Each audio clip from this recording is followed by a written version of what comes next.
most companies bet their entire LinkedIn strategy on the founder. I did something different. I turned 24 employees into LinkedIn influencers. Combined, we grew to over 250,000 plus followers, but also managed to sign 27 new clients in 85 days, which generated $151,000 per month in new revenue. And prospects would keep telling us, we see you guys everywhere. So in this video, I'll share the complete system, including the one-on-one frameworks, the group training sessions, the competition, the hiring criteria that turn regular team members into consistent LinkedIn ambassadors, so that your team can be everywhere instead of just you posting alone. So let's jump in. So first, why do so in the first place? Let me share some numbers.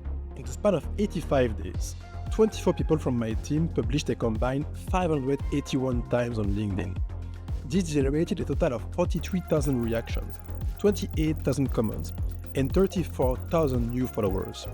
As I mentioned earlier, it led to signing 27 B2B agency clients, amounting to $151,000 in new monthly recurring revenue. Second, I believe it's a huge win-win. For your team, they get the opportunity to grow their brand, which is a precious asset they own, and that will benefit them over the long term, whatever they decide to pursue. And so this makes working for your company transformational in ways beyond what they learn on the job. For you, it's a very cost-effective way to send visitors to your website. And I can tell you already, it generates leads every single day. Third, on top of that, it showcases various blends of expertise. And this is especially valuable for B2B agencies. Ivan, our head of growth, grew his audience to 19,000 plus followers and talks about ABM, LinkedIn ads and funnels. Kenny grew to 10,000 plus followers talking about AI agent building and workflows. Monica grew above 10K followers, sharing her best cold email rewrites. Sohin, our head of service delivery, grew to 12K by giving pointers on how to scale internal operations at a growing B2B agency. And Alex grew to 58,000 plus followers by sharing insights around systems, hiring, and leadership. And finally, I got my own account by 65,000 plus followers by publishing growth playbooks, insights around go-to-market technologies, and sharing my founder journey. Now, fourth point, all of this adds up to a combined posting volume that makes it impossible not to come across your company on LinkedIn. So if you are to ask our sales team, they will tell you, one prospect out of two, at the very least, right out tells them, we see you guys everywhere. So how to do so? Now, ensuring that your team posts and making sure their content performs isn't as simple as just telling them to start posting and hoping they'll figure it out. So here's how I did it and what I recommend you to do as well. First, I incentivized my team to post. When I first realized how powerful LinkedIn was for lead generation, I figured that more people from my team posting could mean even more leads. At the time, there were only 7 or 8 people in my team, and so I launched a challenge with these simple rules. Whoever had the most posts, above 20 likes, during the quarter would get a $1,000 prize. I didn't think much about it, but 3 months later, it had generated 4 million plus combined impressions and was directly responsible for $80,000 plus in new monthly recurring revenue. All that from a $1,000 prize competition. So the next quarter, I did it again with bigger prizes. And we repeated this competition quarter after quarter, and for the last one, we came up with a scoring system based on engagement and follower growth, with the opportunity to gain, for the first person, $5,000, for the runner-up, $2.5K, for the third place, $1.5K, and for the fourth place, $1,000. But then, we also gave away $500 for every person from the team that published 20 plus times over the quarter. Second, you need to make it as effortless as possible to post for everyone involved. Because here's the thing about LinkedIn. To make a post perform great, you need a combination of a proven angle or a great idea, an attention-grabbing hook, well-structured, breathable writing, a captivating visual, and you don't need this all, but the most likely your post will outperform. And so to make a LinkedIn account performs great, you need to do all of the above several times a week, ideally over 3 times per week. And it's essential to stay consistent at all costs. And as you can guess, making good content takes time. And most of your team members have a full-time job that doesn't include LinkedIn in their job responsibilities. So I like to save as much time as possible for my team. So I encourage my team to reuse my high-performing posts as well as proven topic angles. The idea is that it will help them stay consistent, and once they get used to likes, follower growth, and compliments in the DM, it will motivate them to spend more time creating content. But most importantly, we put designers at their disposal because adding nice visuals, whether it's an image, carousel, video, has a huge impact on post performance. But doing this takes time. And so hiring a good designer means that your teammates will have nice visuals to accompany their posts, but they will be able to allocate most of their time on the writing bits nonetheless. Which brings me to my next point, the third point. It's one thing to make it easy to post for your team, it's another to help your team become good at posting. And yes, that means you need to invest resources training them. Making this work requires many unscalable one-on-one sessions in which we had to plan content together, brainstorm ideas, rewrite posts and hooks, as well as scalable actions in which we run team-wide sessions to share best practices.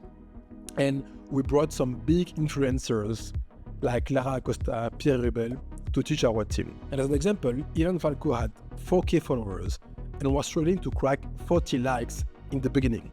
After our first team session, his post started hitting 150 plus likes consistently. When I asked him what had changed, he said, I just had one unlock from the session and it was the only thing I was missing. It then grew from 4,000 to 19,000 plus followers. That said, the easiest and best way to train your team is to show them what great looks like. Because what I noticed is that the number one reason why people will spend time consistently posting weeks over weeks without ever improving is that they have no idea of what a great post looks like. As in, what's a post that performs on LinkedIn, and that means they have no baseline to strive towards. I'm going to explain to you how to consistently find great posts in your niche in a minute, but first let me break down the anatomy of a great post that performs well, which one of mine has generated over 100,000 impressions. So first you need a proven angle or a great idea. And I think the best way to illustrate that concept is to quote MrBeast, where he essentially describes that two people could spend the same amount of time making a video, but one of the two people would have a video that makes, say, 10,000 views, while the second person has a video that makes 1 million views, and that the main difference between these two people is that one had a much better idea, a much better angle. So that means that spending time identifying ideas, spending time on content ideation is a very high ROI activity. Think about it this way. Imagine that you take a specific LinkedIn post idea and you will allocate 1 hour writing about it. But let's say that in one instance, you know for a fact that if you talk about a very specific topic, you'll get 100,000 plus people interested in the video and who will watch it. And while if you talk about this other topic, you estimate that only 1,000 people will view it. So there is like a 100x differential between these two ideas or angles, which actually means that if you were to spend 2-3 times more time or 2-3 hours on the idea that you know for a fact generates 100,000 views, you would still be spending less time per view writing the post than the other case in which you spent 1 hour writing. So I'm gonna give you a hack as to how to consistently find these proven ideas. But here, going back to the post, the angle for the post was to describe Lemley's tech stack, as in what are the tools that power their SaaS business. And so in my opinion, the reason why this angle is so strong is that overall people are interested in software. They want to know how they can use technology to be more productive, or to sell more, or to be more visible online, whatever that is. But here, the angle isn't just saying, hey, these are tools you can use to accomplish X use case. It's saying, hey, these are the tools that a company that makes over 30 million per year uses. So this implies that if you run a tech company, you are getting some sort of peek or behind the scenes as to what sort of technologies you could use to help you get there. Second, you need to provide depth and valuable insights. Obviously, one of the reasons why people will read the post and reshare it, engage with it, enjoy it, is because they learn something valuable. That means that you need to share valuable insights and not hesitate to go in depth. In this instance, the angle of the post somehow almost guarantees that the post will be valuable in the condition that it's actually well executed. When I talked about how you would get a peek or behind the scenes around the technologies that power a 30 million plus year SaaS, I didn't just give you a few tools, I actually gave away the entire stack. Third, you need an attention-grabbing hook. So you need a hook that will grab your reader's attention. Because with LinkedIn, you need to think about things in this way. People are browsing their feed and they don't see your entire post yet. The only thing they see is the first 2 lines of the post. So you need to be able to write these 2 lines in a way that will make them curious to the point that they will want to click on the see more button. Because only then can they see the entire post. So that means that you need to spend some extra time thinking about what's the most essential part of your post, or what's the thing you can say that will make people want to read this entire post. And so in this case here, I wrote, Lemlist recently crossed 34 million in annual recurring revenue. Here's every tool they use to run their SaaS. So what I did here is that I used a big revenue figure, and the reason why I inputted these numbers is to answer the why should you care? Because imagine if I say, hey, here are all of the tools that Lemlist uses. In this case, you would be like, okay, but who the fuck is Lemlist, right? You don't know Lemlist, you've never heard of them, or you could have heard of them, but that means that the only people interested in reading this post are the ones who know Lemlist already. So I'm missing out on a lot of people. And so by adding this revenue figure, I ensure that the next thing I'm gonna say about them, you will care about. Because way more people care about what a company making a lot of money does than a company that's basically broke. So the second line is, here's every tool they use to run their SaaS. This is the best depiction of what you'll get from the post, because the post essentially describes each of the tools they use and how they use them. Next, you need a captivating visual. So let's go back to what I was describing around how when people are browsing LinkedIn, the only thing they see from your post is the first 2 lines of the post. This is true if you don't add any visuals. So if it's a text-only post, then they will only see the first 2 lines. But if you add a big image, and it's a vertical image where the format is 1050 times 1380, then they actually will see this image along with these 2 lines. And the reason why it's especially important is that the combination of the 2-line hook and the image would actually take up the entire space on the screen. So that makes it way more difficult to ignore your posts. But the beauty of adding these visuals is that if they are compelling enough, if they are aesthetically pleasing, they will stop the scroll, as in people will want to look at them. But then they actually also serve as a second hook. Because remember what I said about those first 2 lines, you can actually use the writing or the space you have in the image to write another title or another sort of sub-hook which will make people stop. So you have way more real estate to make people stop on your post and read the rest of the post. But the thing is that a nice visual can even serve as a post on its own. So that's something that I see my friend Pierre Erubel do quite often, where he will take a huge infographic that's very detailed, and instead of actually writing something, just writes a 1 hook line and then post the image, and it still performs super well. So the image here is very important. From what I'm seeing, it's 2-3 times, up to 10 times the reach that you would have gotten if it were a text-only post. So if you look at my content and my team's content, what you'll notice is that every post comes with a visual.